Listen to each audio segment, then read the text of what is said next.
2-minute warning, yeah. We've been talking for a while. Why don't you guys have anything to say? No, we got something. Elliot Friedman, what do you have? Well, it's just we're just working on it all now to see what it is, but it sounds like Tomas Hertl is going to Vegas. Wow, that is insane. What is wrong with the Golden Knights? Everybody online will be very calm about this. Sure, by the way. Yeah. Oh, my goodness. That's a big enchilada. I wonder what Strombone thinks of this one. 6 years left on Hertl's deal. Hertl, though, is a legitimate player in this league, and quietly and stealthily, Kelly McCrimmon, listen, Stone on the IR, Alec Martinez on the IR.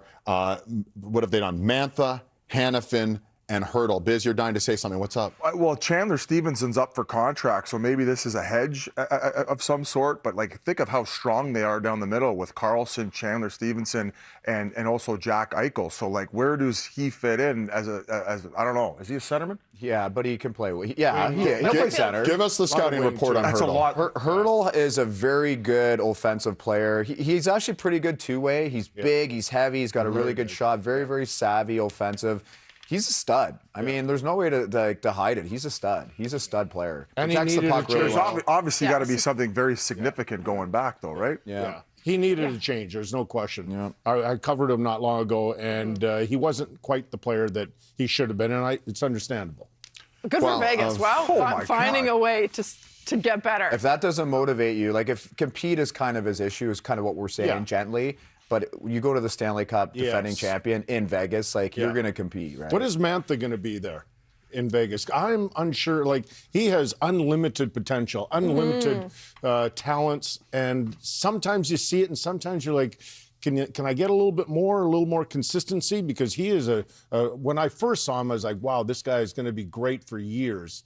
Kind of see it. But maybe it's what you're talking about. If you're in the right environment with the right players and a chance to win, maybe that's what's going to bring out the best in them. I just wanted to quickly say it is 3 o'clock Eastern, 12 o'clock Pacific time, noon. So the trade deadline is officially hit, but as you heard Elliot Friedman and Jeff Merrick say earlier, that doesn't mean anything. There's a whole bunch of trades potentially in the queue, and for the next 30, 60 minutes, it'll all get hashed out. But that's a big enchilada to just be dropped there. Tomas Hertl, ending up on the Vegas Golden Knights.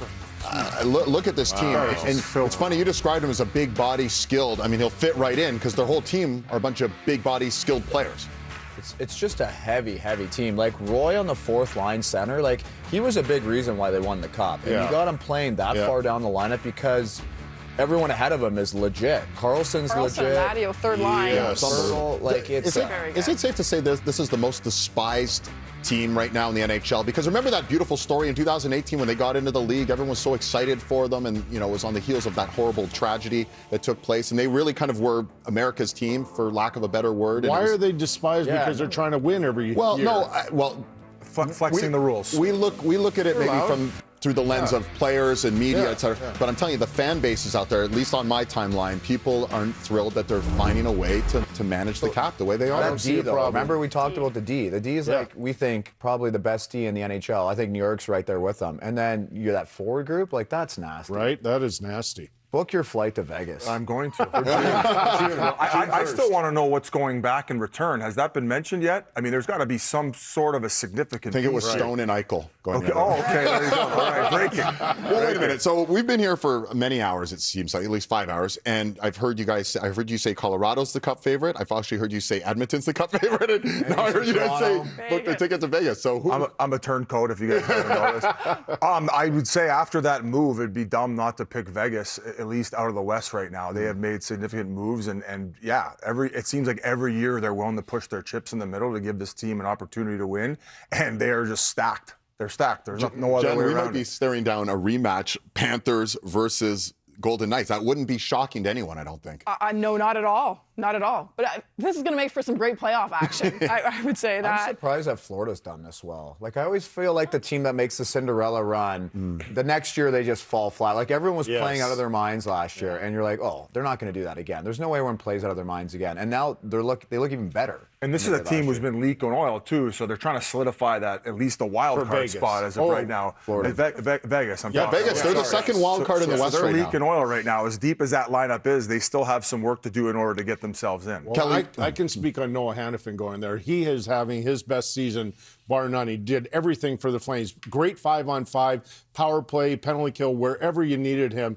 So they're getting a player right in his prime. And But so what did you say? What have you said about him before? He's a 3 or 4. Yes, he's Totally. a really good, like the best Really good 3 or 4 in the league. He's not a top pairing guy. He can do that for a while, but ideally he's suited for 3 or 4. So we're waiting to hear what the return is. But Tomas Hertl, again, a big body, a former 35-goal scorer, someone who can do a lot of different things going to the Vegas Golden Knights. We kept waiting for Kelly McCrimmon, who was waiting in the weeds, to do something, and the shoe has dropped. We're waiting to hear what the return is there.